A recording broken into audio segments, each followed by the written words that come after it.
অর্থে কথা বলে না।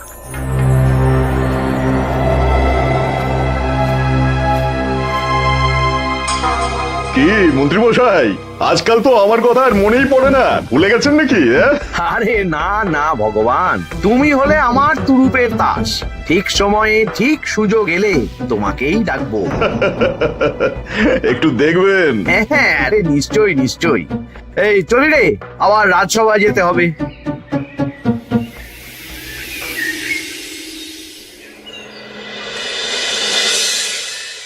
আচ্ছা তোমরা বলো তো, আমাদের রাজ্যের সার্বিক উন্নতির জন্য সবার আগে কি দরকার? মহারাজ, আমি বলবো। বলো গোপাল।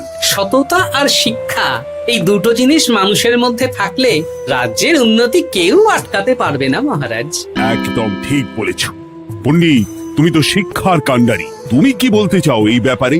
মানে কিভাবে শিক্ষার আরো উন্নতি করা যায়? মহারাজ, আমি তো মনে করি পুঁথিগত শিক্ষাই শুধু শিক্ষা নয়, মানুষের ভেতরে যে পূর্ণতা আছে সেটাকে ফুটিয়ে তোলার নামই হলো শিক্ষা। যেমন কেউ যদি খেলতে ভালোবাসে সে খেলোয়াড় হবে, গান করতে ভালোবাসলে সে গায়ক বা গায়িকা হবে। আমি প্রত্যেকের মধ্যে লুকিয়ে থাকা এই বিশেষ বিষয়গুলিকে তুলে ধরার জন্য কিছু করতে চাই। তা এটা করার জন্য কি দরকার? প্রথমত অর্থের প্রয়োজন। আমাদের আরো অনেক টুল খুলতে হবে, সেখানে এক একটা জায়গায় এক এক রকমের শিক্ষা প্রদান করা হবে। এটা ভালো প্রস্তাব। আমাদের রাজ্যে গায়ক, নৃত্যশিল্পী, অঙ্কন শিল্পী, খেলোয়াড় সব তৈরি হবে। দেশ বিদেশে রাজ্যের নাম উজ্জ্বল হবে। মহারাজ, একদম এসব উল্টো পাল্টা খরচ করবেন না। কেন কেন?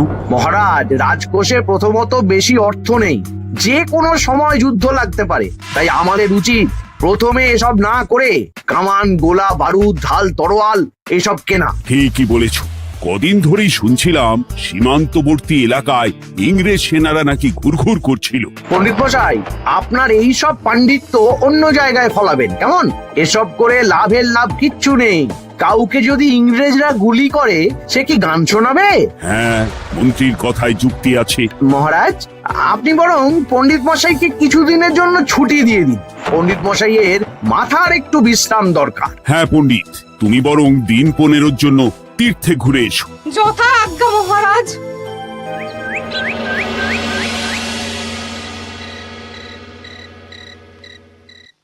শোনো ভগবান, সকালেই তুমি কাজের কথা বলছিলে, আমি এমন ছক কষেছি কালকে থেকেই তোমার জন্য একটা ভালো বেতনের কাজ জোগাড় করে দেব।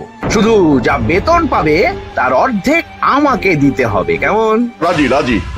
কি কাজ বলুন? শোনো, বাহ বাহ, দারুণ দারুণ, হয়ে যাবে কাজ।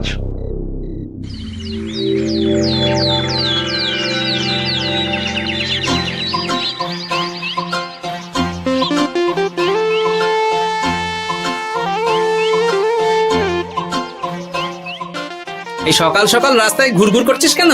পড়াশুনো কি শিখেই তুলে দিয়েছিস? পণ্ডিত মশাই তীর্থে গেছেন, এখন আমাদের ছুটি। দুপুর বেলা ভাত, রাতের বেলা রুটি।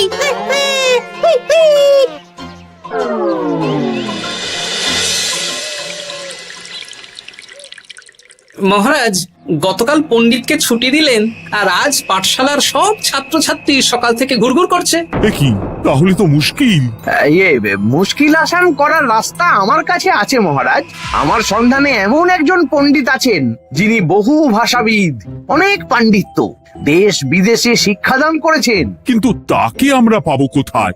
তিনি কৃষ্ণনগরে ঘুরতে এসেছেন। শুধু ওনাকে বেতনটা একটু বেশি দিতে হবে, এবং তিনি এই রাজ্যের যে কোনো মানুষের চেয়ে বেশি শিক্ষিত। তার পড়ানোর ধরনই আলাদা। সে কোথায়? আমি তাই ওনাকে আজকে রাজসভায় আসতে বলেছি। মহারাজ, আপনার সাথে একজন দেখা করতে এসেছেন। দেখুন মহারাজ, বলতে না বলতেই হাজির। ওনাকে ভিতরে আসতে বলো। আচ্ছা মহারাজ।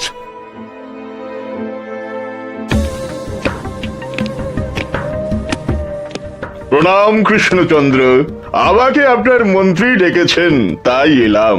মন্ত্রীর সাথে কথা হয়েছে আমাদের রাজ্যের শিক্ষার উন্নতির ব্যাপারে। আমাদের মানে? আপনি কি এই রাজ্যের? আমি এখন এই রাজ্যে আছি তো, তাই আমাদের রাজ্য বললাম। উনি সবাইকে আপন করে নেন। যাই হোক, তোমার শিক্ষার উন্নতির ব্যাপারে কি মতামত? মহারাজ, আমি এই রাজ্যের বিভিন্ন মোড়ের মাথায় টোল খুলতে চাই। তার জন্য অনেক অর্থের প্রয়োজন। তাতে কি উপকার হবে? ছাত্রদের জন্য তো নির্দিষ্ট পাঠশালা আছে। যখন শত্রুরা আক্রমণ করতে আসবে তখন তারা দেখবে রাস্তার মোড়ে মোড়ে টোল, মোড়ে মোড়ে টোল। তারা বুঝতে পারবে এখানে সবাই শিক্ষিত। আর শিক্ষিত লোককে ক্ষমতার অধীনে রাখা কঠিন, যুদ্ধে জিতলেও শাসন করা মুশকিল। কারণ অশিক্ষিতকে বোকা বানানো সহজ, কিন্তু শিক্ষিতকে বোকা বানানো কঠিন। নতুন পণ্ডিত একদম ঠিক কথা বলেছে। কোনো বাইরের রাজা বা শত্রু আক্রমণ করার আগে 5 বার ভাববে। এই সেরেছে। গতকালই মন্ত্রী বলছিল শিক্ষার দরকার নেই, অস্ত্র কিনুন, আর আজকেই শিক্ষার পক্ষে কথা বলছে। ব্যাপারটা কেমন সন্দেহজনক, নজর রাখতে হচ্ছে। বেশ, আমি তোমার এই শিক্ষা সম্প্রসারণের প্রস্তাবে রাজি। মন্ত্রী, তুমি এই প্রকল্প দেখভাল করবে। আচ্ছা, কত খরচ হতে পারে একটা হিসেব করে আমাকে জানিও, আমি দিয়ে দেব। আচ্ছা মহারাজ, আপাতত 500 মোহর দিয়ে রাখুন, পরে যা লাগবে বলে দেব। উফ, সকালে এক পত্তন বাজার, বিকেলে এক পত্তন বাজার, আর পারি না। আরে হাত চালাও, হাত চালাও। বাবা, কাজ শুরু হয়ে গেল। হ্যাঁ, আর ছাত্রদের পাঠশালার কাছে যেতে হবে না। পাঠশালা ছাত্রদের বাড়ির কাছে চলে আসছে। যেখানে সেখানে পাঠশালা। এ তো যেখানে সেখানে শিক্ষা। ঠিক বলেছো। আজ থেকে আমি আর নতুন পণ্ডিত চালু করছি। ধরো শিক্ষা, মারো পেরে। শিক্ষাকে ছাত্রছাত্রীদের মধ্যে গেঁথে দিতে হবে। এতদিন জানতাম ধরতক্তা মার পেরে, এখন বদলে যাবে। কিন্তু একটা পণ্ডিত এতগুলো পাঠশালা একা সামলাবে কি করে? খেপে খেপে, মানে সকাল 6টা থেকে 7টা একটা জায়গায়, পরে 7:30 থেকে 8:30 আরেকটা। এইভাবে বিভিন্ন জায়গায় পণ্ডিত ঘুরে ঘুরে শিক্ষাদান করবেন। না, ব্যাপারটার উপরে মহারাজকে নজর রাখতে বলতে হবে। মহারাজ, আমার মনে হয় এই পাঠশালায় আগামীকাল থেকে কেমন পড়াশোনা শুরু হবে, আপনার সেদিকে একটু নজর রাখা উচিত।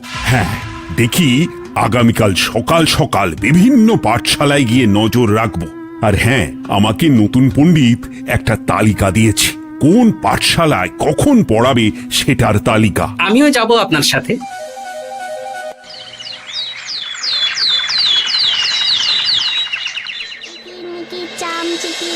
কাটা মজুমদার ধে এলো দামোদর, দামোদরের হাঁড়ি কুড়ি, দুয়ারে বসে চাল কুড়ি। দেখি কুটি, তোরা এই কিরমিকির খাচ্ছিস? নতুন পণ্ডিত কোথায়? উনি তো এই মাত্র দক্ষিণের পাঠশালায় গেলেন।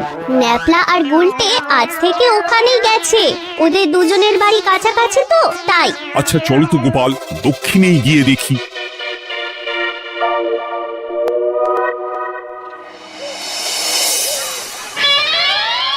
দেখি এখানেও তো নতুন পণ্ডিত নেই। নতুন পণ্ডিত মশাই আমাদের একের নামটা মুখস্থ করতে দিয়ে চলে গেলেন। একের নামটা? এসব কি হচ্ছে? শিক্ষার নামে অর্থের জলাঞ্জলি মহারাজ। না, আজই রাজসভায় এর বিচার হবে। মন্ত্রী, আমি যা দেখলাম তাতে শিক্ষা তো কদিন পরে লাটে উঠবে। আমার এক ভাগ্নি তো আজ পাঠশালায় গিয়ে লুকোচুরি খেলেছে।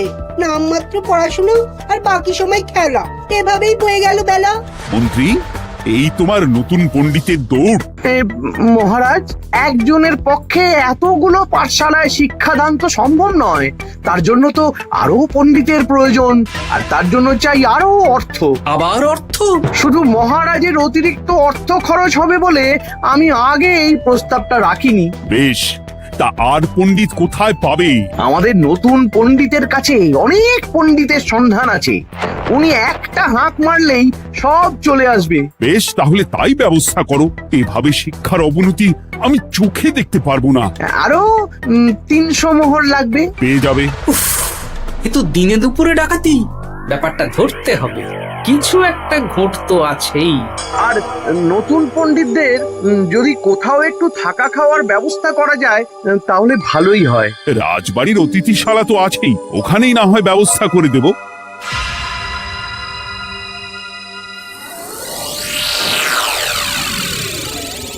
শোন বটা ঘটা আর কেলে পচা, তোদের এইবার এই ভগবানের মতন শিক্ষাদান করতে হবে। আরে আমি তো শিক্ষা বানানই জানি না। সে না জানলেও হবে, শুধু দাড়ি গোফ লাগিয়ে নকল পণ্ডিত সেজে কালকে থেকে পাঠশালায় যেতে হবে। কাকে কোথায় যেতে হবে সব আমি বুঝিয়ে দেব। আচ্ছা।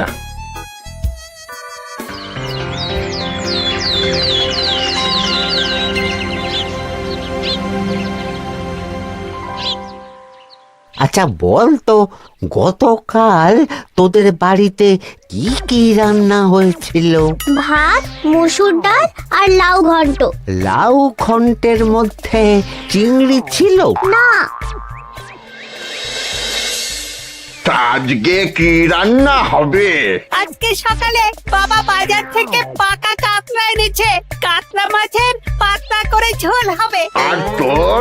আমাদের আজ নিরামিষ, এই কবজি ডুবিয়ে সবজি ভাতি খেতে হবে। বেশ।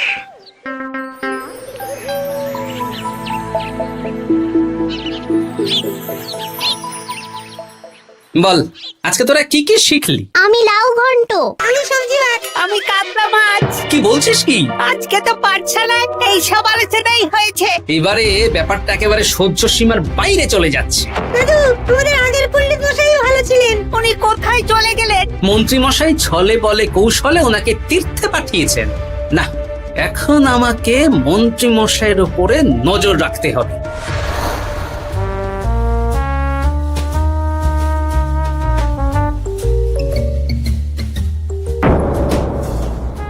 পাঠশালায় পড়ানোর ব্যাপার তো বিকেলেই মিটে গেছে।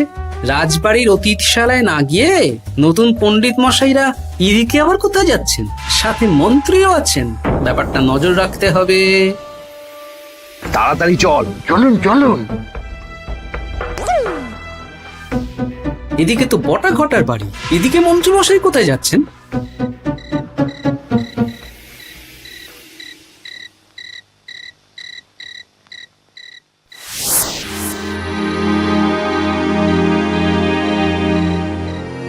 তারপর তোমরা সবাইকে কি শিক্ষা দিলে? শিক্ষে সে আমাদের শিক্ষা নেই, চুরি করে দিন চলে। আমি কি করে শিক্ষা দেব? আরে ছাইপাশ দাড়ি গোঁফ থাকলে কি কুটকুট করে। তা বলেছিস বটা। আরে আরে আহারে করছিসটা কি? ভালো রোজগার পাতি কি তোদের সহ্য হচ্ছে না নাকি? ভগবানকে দেখ, সেই কবে থেকে দাড়ি গোঁফ লাগিয়ে পণ্ডিত মশাই সেজে আছেন। আমারও প্রথম দিন একটু সমস্যা হচ্ছিল, এখন সামলে নিয়েছি। আর আমাদের এই সব আলোচনা একদম করা উচিত না। বলছি মন্ত্রীমশাই, আমি কি শুধু এই পাঠশালাতেই পণ্ডিতের অভিনয় করব, নাকি রাজসভায় বসার সুযোগও পাবো? কালকেই এই ব্যাপারটা দেখছি। আগে তোমাকে রাজসভায় ঢোকাবো, তারপর এক এক করে বটা ঘটা কেলে পচা সব আমার দলের লোককে রাজসভায় ঢুকিয়ে নেব। আর রাজসভার বাকি সদস্যদের ফাঁকা করে দেবেন। একদম তাই। মহারাজ সহজ সরল মানুষ, এটাই একটা বড় সুবিধা। আচ্ছা, এই ব্যাপার। ঠিক আছে, আমি কদিন পরে ঠিক সময়ে একদম হাটে হাড়ি ভাঙবো।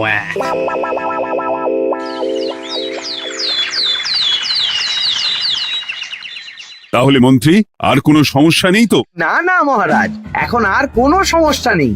দেখবেন এই ধরশিক্ষা মারপের এক প্রকল্পের নাম চারিদিকে ছড়িয়ে পড়বে। আমার তো মনে হয় একটু পাঠশালাতে বিজ্ঞান নিয়েও আলোচনা করা উচিত। হবে হবে, সব হবে। এখনো সব বাচ্চারা অজ্ঞান হয়ে আছে। আগে শিক্ষায় জ্ঞান ফিরুক, তারপরে না হয় বিজ্ঞান নিয়ে আলোচনা করবে। বিজ্ঞানী তো প্রস্তাবটা খারাপ রাখেনি। তুমি কি বেশি বোঝো? তাহলে তুমিই তো বিজ্ঞান শেখাতে পারো। আমি কবিরাজি শিক্ষা দান করতে পারবো। তোমার কবিরাজি শিখতে কেউ রাজি নয়, চুপ থাকো। আহ, দেখাই যাক না বাচ্চারা কেমন শিক্ষা লাভ করে। মহারাজ, বলছি কি, আমাদের পণ্ডিতের আসনটা তো ফাঁকাই পড়ে আছে। এখন যখন নতুন পণ্ডিত এসেই গেছেন, তাহলে ওই জায়গায় ওই তো বসতে পারে। কিন্তু পণ্ডিত তো তীর্থে গেছে, অবশ্য কদিন পরেই ফিরে আসবে। ও আসুক, তারপর না হয় আলোচনা করে একটা সিদ্ধান্ত নেব। পণ্ডিত মশাই না হয় এসে পুজো পাঠটাই করুক, কিন্তু রাজসভায় এরকম ফাঁকা থাকলে কেমন একটা লাগে। বেশ, তাহলে তাই হোক। কালকে থেকে নতুন পণ্ডিত আমাদের পুরনো পণ্ডিতের জায়গায় বসবে। এইভাবে রাজসভা ফাঁকা করে যেতে হবে, তাহলে একদিন সবাই আমার পক্ষেই কথা বলবে আর শেষে রাজাকেই সরিয়ে দেব।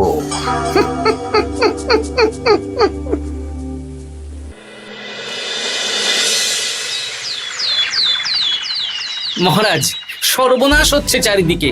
চলুন চলুন, আমি পুরো বিষয়টা ধরে ফেলেছি। কি ধরে ফেলেছো? শিক্ষার নামে ষড়যন্ত্র চলছে মহারাজ। রাজসভায় চলুন, সব বলছি। আচ্ছা আচ্ছা, আসছি। হ্যাঁ বলো গোপাল, তুমি কি বলছিলে শিক্ষার নামে ষড়যন্ত্র নাকি? মানে গোপাল মস্করা করছে নাকি? রাজ্যে দারুণ শিক্ষাদান চলছে। মহারাজ, আমি দেখে ফেলেছি আমাদের নতুন পণ্ডিত আসলে কোনো পণ্ডিত নন। ইনি আপনাকে, আমাদের সবাইকে বোকা বানাচ্ছেন। তাই নাকি? ডাকো দেখি নতুন পণ্ডিতকে। এই তো মহারাজ, আমি চলে এসেছি। এই তো, ইনি বদমাশি করছেন, শিক্ষার্থীদের ভবিষ্যৎ নিয়ে খেলছে। এই বল, আসল কথাটা বল। কি বলবো, এসব ভাড়ামো বন্ধ করো গোপাল। না বললে আমি কিন্তু ধুতি খুলে দেব। এই এই আরে আরে, কি হচ্ছেটা কি? এই এই এই এই, সরো তো, সরো সরো। ব্রুম, ব্রুম, ব্রুম, কি হলো? কি হলো? ব্রুম, ব্রুম, ব্রুম। এই সেরেছে, গোপাল এসব কি বলছে? বলুন। ভুল বকছে কেন? ব্রুম, ব্রুম, গোপাল, তোমার কি হলো গো? কি বলছো তুমি? আমার কাছ বৈদ্য, তুমি একটু দেখো তো গোপাল ঠিক আছে তো? এই যে নতুন পণ্ডিত, তুমি তো অনেক ভাষা জানো, তুমি বুঝতে পারছো? মহারাজ, আমি দেখছি গোপালের মনে হয় বিশ্রামের প্রয়োজন। এই এই, তোমরা কয়েকজন মিলে গোপালকে রাজবাড়ির অন্দর মহলে নিয়ে চলো। চলুন, আমি যাচ্ছি। ওহো, গোপালের কি হলো? মাথায় লেগে গেল? ভাষা চলে গেল? সব এই নতুন পণ্ডিতের জন্য।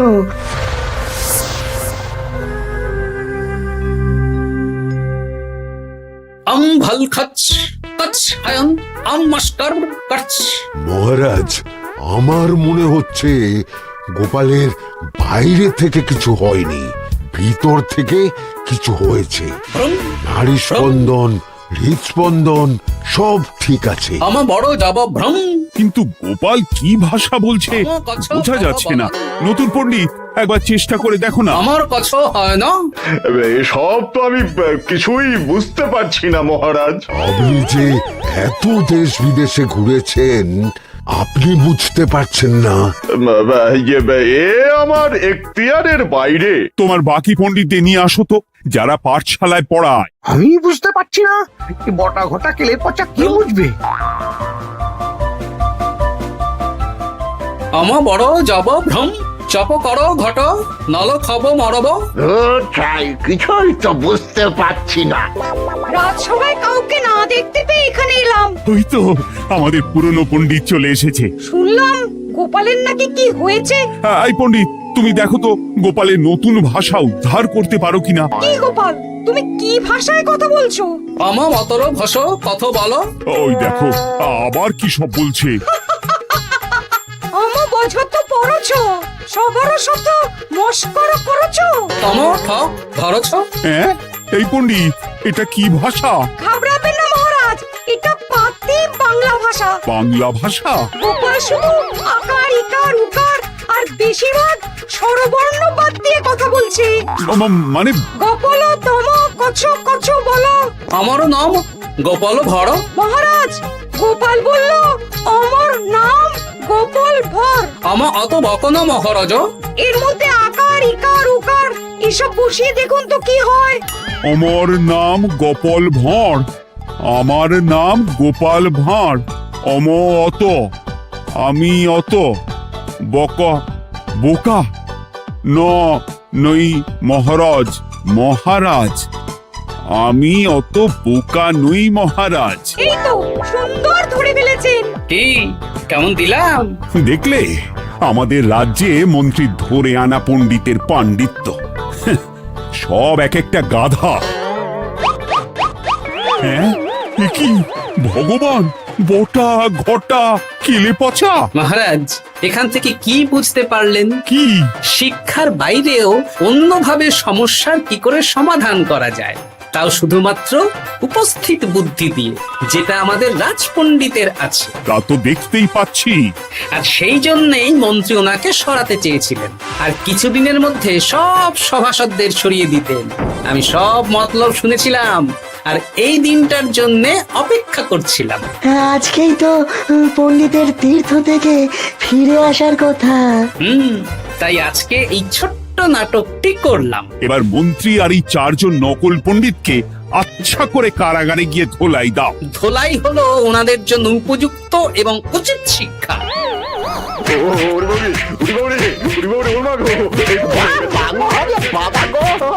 ভুল হয়ে গেছে গো। আরে